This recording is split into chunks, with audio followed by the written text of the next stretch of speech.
أعوذ بالله من الشيطان الرجيم.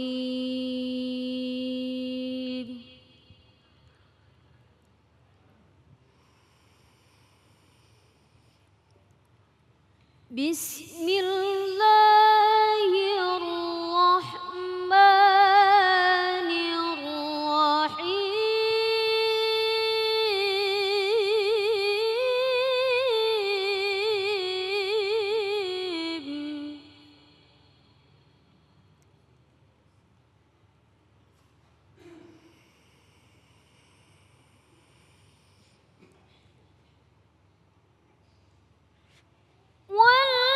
والذين يقولون ربنا هب لنا من أزواجنا وذرياتنا قرة أعين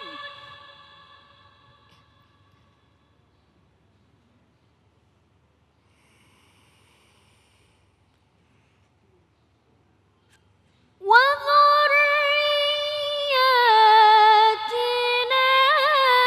قرة أعين وجعلنا للمتقين إماما.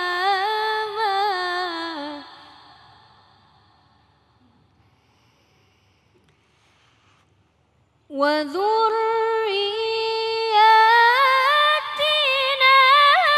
قرة أعين وجعلنا للمتقين إماما.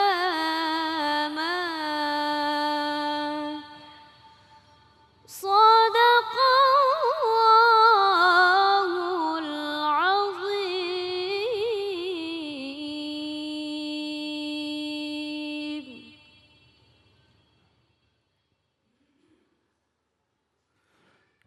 Bismillahirrahmanirrahim. Assalamualaikum warahmatullahi wabarakatuh.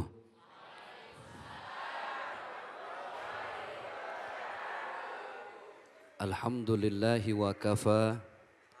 Assalatu wassalamu ala sayyidina Muhammadinil Mustafa wa ala alihi wa ashabihi ahli sidqi wal wafa, amma ba'd. Subhanallah walhamdulillah wa la ilaha illallah wallahu akbar. Allahu akbar walillahil. Pemirsa Cahaya Hati Indonesia iNews dimanapun Anda berada, Bapak Ibu yang berbahagia, dan mudah-mudahan Allah bahagiakan hidup kita dunia akhirat. Amin ya Rabbal. Kalau seandainya ada 3 bahan atau 3 benda yang saya hadapkan di depan Ibu. 1, batu koral, tahu batu koral? 2, batu kerikil. 3, pasir. Kata ibu-ibu, nih Ustadz mau ceramah apa mau kuli bangunan sih katanya. Apa ya tadi Bu? Batu koral, batu kerikil, pasir. Ada toples nih di depan kita nih. Kalau saya tanya kira-kira yang mau Ibu masukin duluan yang mana? Pasir? Cius. Ya elah nenek-nenek cius. Kalau yang dimasukin pasir sampai penuh itu toples, kerikilnya bisa masuk nggak? Enggak dong. Harusnya dibalik. Yang kita masukin batu koral dulu. Batu koral kalau udah selesai kan dia gede-gede tuh. Ada celah-celahnya. Baru kita masukin batu. Kerikilnya pada nelusup nggak? Pada masuk nggak? Di antara batu-batu kerikil ada celah-celahnya lagi. Baru dimasukin, baru udah koclak-koclakin. Tahu koclak-koclakin? Digoyang-goyang. Kalau udah dikoclakin kira-kira masuk semua apa kagak? Ternyata cerdasan saya sama ibu ya. Ustadz, emang mau bikin pesantren apa kira-kira ya ngomongin batu kerikil sama batu koral. Jadi begini Bu, batu koral itu adalah analogi, contoh. Di dalam hidup ada hal-hal yang penting yang melengkapi hidup kita. Keluarga, pasangan hidup, anak-anak, kesehatan, itu batu koral. Masukinnya duluan. Batu kerikil itu analogi dari sesuatu yang membuat hidup kita lebih nyaman. Motor, mobil, di dapur, panci, penggorengan, apa lagi? Kompor. Sekarang ada panci nggak ada kompor masaknya bagaimana Bu? Bener nggak? Semua yang bikin hidup kita jadi lebih nyaman itu dianalogikan dengan batu kerikil. Pasir ini adalah contoh dari hal-hal yang nggak penting-penting. Ngomongin orang, ngegosip, hoax, tahu hoax? Berita nggak bener. Ada yang tanya, Ustadz, orang kalau hoax masuk sorga apa kagak? Saya jawab, masuk sorga. Kok masuk sorga? Sorganya juga hoax. Maksud saya, kenapa masukin batu koral dulu dalam hidup? Pentingin dulu sesuatu yang paling penting dalam hidup kita. Keluarga, anak-anak, pasangan hidup. Baru setelah itu kita mikirin batu kerikil. Mobil pun yang dilihat bukan seberapa mahalnya, betul nggak Ibu? Tapi seberapa nyaman buat aktivitas sehari-hari. Semewah-mewahnya naik mobil mahal miliaran, ujung-ujungnya mobil yang kita naikin warnanya hijau. Mereknya innalillahi wa inna ilaihi rojiun. Bener nggak? Pasir ini urusan yang nggak penting-penting Ibu, urusan tetek bengek kalau kata bahasa kita mah. Jangan diduluin, itu belakangan. Jangan hal-hal yang kecil justru membuat hal yang lebih penting, bahkan yang paling penting dalam hidup kita jadi telantar. Ini nyampe di sini Ibu manggut-manggut paham apa terpesona sama saya ini kira-kira ya. Habis dari tadi Ustadz ngomongin kerikil, batu koral, kerikil, batu koral. Ini saya kasih contoh supaya paham dan masuk di logika. Itulah apa yang mau kita bahas sekarang tentang bagaimana sesuatu yang paling penting dalam hidup kita. Anak-anak bisa mencontoh dari kehidupan harmonis kedua orang tuanya. Kan tadi saya bilang, anak itu kan bagaimana orang tua, betul nggak Ibu? Ibu punya anak kecil, ngasih contoh begini. Nak, lihat tuh tetangga sebelah. Rumahnya mewah, mobilnya mahal. Kamu kalau bisa harus sukses kayak tetangga kita ya. Kira-kira itu anak ngerekam apa enggak? Direkam. Akhirnya hidup sukses menurut itu anak ketika rumahnya 5 lantai. Hidup sukses menurut itu anak karena dicontohin sama orang tuanya. Bahkan yang nunjuk orang tuanya langsung, sukses itu adalah ketika pakai mobil mewah. Sukses itu ketika ibu pakai kerudung 800.000, baju 8,5 juta, kaos kaki 5.300.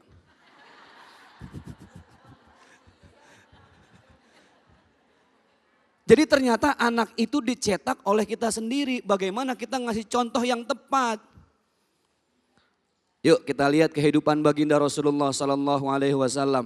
Baginda Rasulullah tidurnya di atas pelepah korma Bu. Allahu Akbar. Berapa banyak orang yang tidur di atas spring bed bermerek harganya mahal. 18,5 juta tuh kasur doang. Nyicil 11 tahun. Mampus lu. Lah susah tidur, betul gak Bu? Peledat, peledet. Geser kanan, aduh kasur belum bayar lagi. Emang enak tidur di atas kasur belum bayar? Ngoroknya bukan Bu, nyicil. Allahu Akbar. Rasulullah tidur di atas pelepah kurma. Karena emang paling enak tidur itu lempengan ngantuk, bukan merek kasurnya apa. Rasulullah tidur di atas pelepah kurma. Orang tua kita dulu tidur di atas apa namanya? Balek. Dipan dari bambu. Pakai kelambu, kayak pengantin baru. Isinya kisut semua. Allahu Akbar, Rasulullah mencontohkan. Malaikat Jibril datang. Karena saat itu Sayyidina Umar sedih ngelihat Nabi Muhammad tidur di atas pelepah kurma sampai nangis. Jibril datang. Apa kata malaikat Jibril? Wahai Muhammad, tinggal pilih. Mau jadi nabi dan raja atau mau jadi nabi atau mau jadi nabi dan hamba? Pilihannya dua. Mau jadi nabi dan raja atau jadi nabi dan hamba? Aku lebih memilih untuk menjadi nabi dan hamba. Wahai Jibril, andai saat engkau tanya kepadaku, aku memilih menjadi nabi dan raja.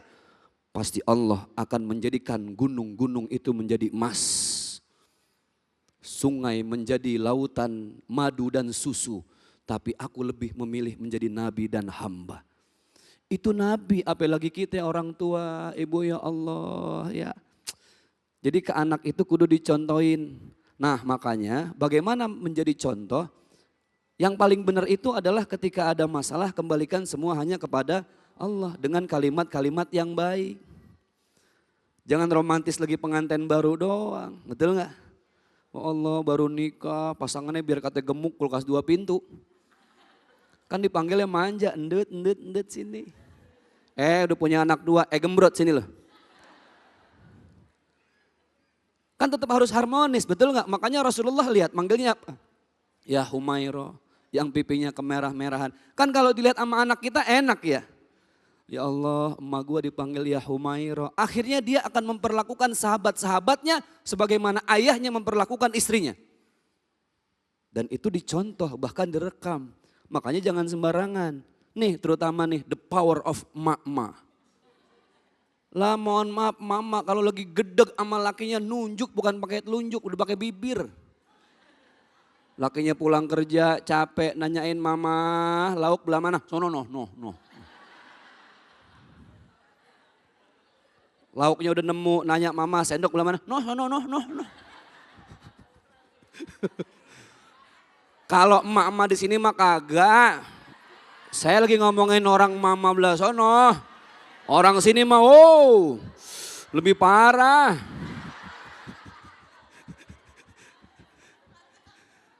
Jadi yang namanya harmonis itu kan dilihat, betul nggak? Saya pernah punya teman, ya Allah, teman saya kuliah nikah. Tiap malam Jumat, mohon maaf, tiap malam Jumat, ibu jangan dengar malam Jumat, ngangas. Tiap malam Jumat itu suaminya asal pulang kerja, ya Allah, dia nyiapin di dalam baskom apa? Air anget. Terus Pak Ustadz katanya emak-emak enak tuh tambahin lilin, lakinya ngepet dah. Taruh air hangat itu suaminya ya Allah pulang kerja. Dielap keringatnya pakai anduk kecil. Dari ujung sampai ujung. La ilaha illallah. Saya tanya bapak-bapak bininya begitu kagak? Boro-boro. Udah dielap keringatnya ya Allah. Dikipasin lagi biar adem. Suaminya suruh pakai sarung kayak saya nih. Habis pakai sarung kakinya suaminya direndam di dalam baskom. Mau ngapain Ustadz? Diusapin, dipijitin. Sebelum malam Jumat. Iya gitu nah. Itu subhanallah ya Allah Ustadz Jaki. Saya saking pengen ngarepin sorga itu ada anak saya di depan saya. Saya pijitin suami saya. Sambil saya pijit saya baca Fatihah 10 kali. Saya baca Al-Ikhlas sampai 30 kali. Saya baca Yasin. Yasin bu. Mati lakinya bu. Saya baca surat Al-Kahfi juga Pak Ustadz. Ya Allah la ilaha illallah. Terus jadi ibadah. Kagak laki saya udah ngorok duluan. Sebegitunya saking memuliakan suami di depan anak-anaknya ibu. Makanya apa yang kita contohkan kepada istri pasti dicontohin sama anak. Jangan salahin anak. Kalau bapak emaknya sering bohong, anaknya juga sering bohong. Jangan salahin anak kalau bapaknya sering ngomong kasar ke emaknya. Nanti anaknya juga ngomongnya kasar. Jadi kita ini adalah cetak biru dari anak-anak kita ya. Udah cakep, sholat berjamaah, suami imam, istri makmum. Alhamdulillah nih istri biar kesel masih mau diajak sholat, biarin dah. Anaknya masih kecil. Mama, komat, Allahu Akbar, masih gedeg bu. Biarin yang penting mau sholat tuh bini. Suami mimpin sholat maghrib, waladhdallin, istri masih kesel, amin, amin, amin, amin. Anaknya ngelihat kira-kira nyontoin apa kagak ya? Nyontoin. Jadi sebaik-baiknya orang tua adalah yang memberikan contoh. Baik dalam perbuatan, perkataan, lisan, ibadah. Lah sekarang ibu udah sering bohong, jangan salahin kalau anak bohong. Ibu punya utang, mau ditagih sama temennya, dipanggil anaknya. Nak sini, ntar kalau ada temen mamah kemari, bilang mamah, tuh pengalaman. Bilang mamah gak ada ya, emang mamah mau kemana sih? Ada tuh, di atas ntar. Temen emaknya datang. Nak, assalamualaikum, waalaikumsalam. Mamah ada, kata mamah gak ada. Terus mamanya di mana sekarang? No, di atas. Makanya doa yang paling indah di saat kita minta anak-anak yang soleh dan soleha. Istri minta suami yang soleh. Suami minta istri yang soleha. Rabbana hablana min azwajina wa dzurriyyatina qurrata a'yun waj'alna lil muttaqina imama. Cari rezeki yang halal Bapak ya. Rezeki yang halal itu dia kayak ayam. Tahu ayam? Ayam ibu jangan dikejar, makin kejar makin kabur, betul nggak? Ayam kasih beras datang sendiri. Rezeki begitu, jangan dikejar makin capek. Berasnya dalam rezeki apa? Sedekah. Banyakin sedekah, rezeki yang datang. Sama kayak ayam, jangan dikejar. Kasih beras, dia yang nyampe. Mudah-mudahan yang saya sampaikan bermanfaat untuk kita semua. Wassalamualaikum warahmatullahi wabarakatuh. Waalaikumsalam warahmatullahi wabarakatuh. Masya Allah, terima kasih guru ilmunya. Alhamdulillah. Tapi emang bener dah kalau ngomongin yang satu itu pasti semua pernah ngalamin. Nah kalau ada si itu bilang kagak ada ya. Kenapa emang Mbah? Lagi malas ketemu sama dia. Itu kayak hampir rata-rata pernah ngalamin gitu ya Bu ya. Alhamdulillah min zalik, ya mudah-mudahan anak kita bukan menjadi anak yang pembohong. Amin ya rabbal alamin. Baik, jamaah yang dimuliakan oleh Allah Subhanahu wa taala, insyaallah sesaat lagi kita akan bertemu dengan guru kita yang dimuliakan oleh Allah Subhanahu wa taala, dai berjuta pemirsa, Kiai Haji Agus Dermawan dengan subtema penyimpangan akhlak pada anak. Tetap bersama kami di Cahaya Hati Indonesia.